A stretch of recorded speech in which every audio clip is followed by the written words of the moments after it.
It takes vulnerability, patience, and forgiveness to communicate authentically.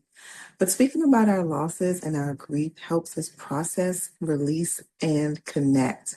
On this episode of Where Grief Meets Grace, we're beginning to find our voice because sharing and listening are acts of kindness and empathy, which are essential parts of our grief journey.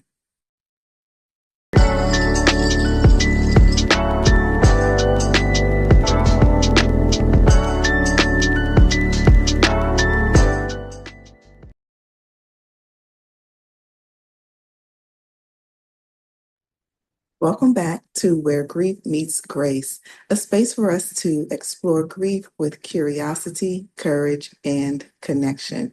Hi, I'm Fatimah.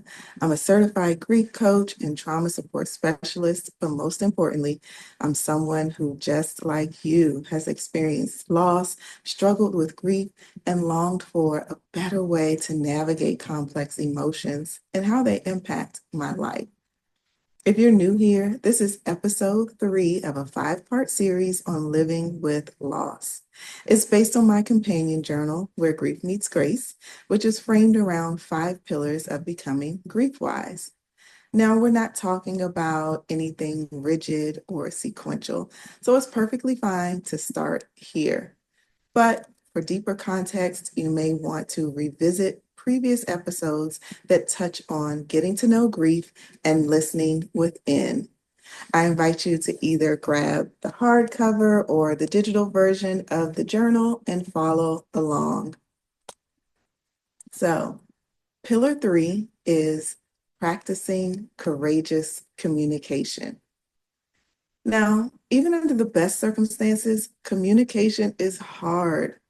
We often say what we think others want to hear, even if it means hiding our true feelings. And when we're grieving, it already creates this spotlight on us, and we want nothing more than to blend in or appear normal. So we fear being judged because most likely we are being judged. So we say, I'm okay, I'm fine, even when we're not. Or if we let on a little bit and admit today is hard, there's a quick, but I'm good that follows, which instantly diminishes our voices and feelings. And it's not just about what we say, it's what others say to us. Grief really does have its own language, and not everyone understands it. Not to mention, grieving can make us hypersensitive, meaning even well-intentioned comments may sting a little, causing further harm and distress.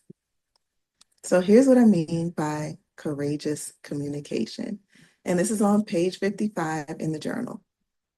It's about learning to recognize what language feels supportive, what crosses boundaries, and what you can quietly set aside. And that's not just about interpersonal communication. It's also referring to what we tell ourselves. So let's start with this exercise to reframe our inner dialogue. Notice how you talk to yourself about your grief. Are you replaying some of those myths that we talked about in Pillar 1, like how you have to stay strong or that you should be over your grief by now? How can you rewrite those harsh phrases with gentler ones? You can use page 70 in the book to capture what comes to mind. Then you might want to consider who feels safe for you to talk to about your grief.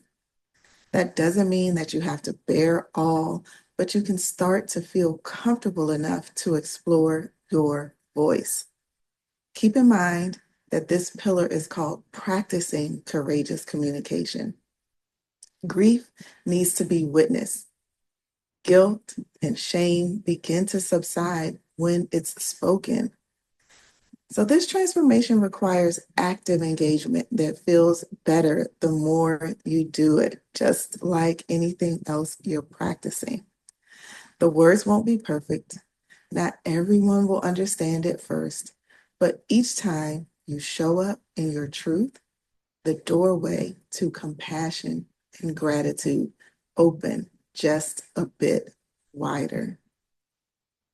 You deserve to grieve with grace.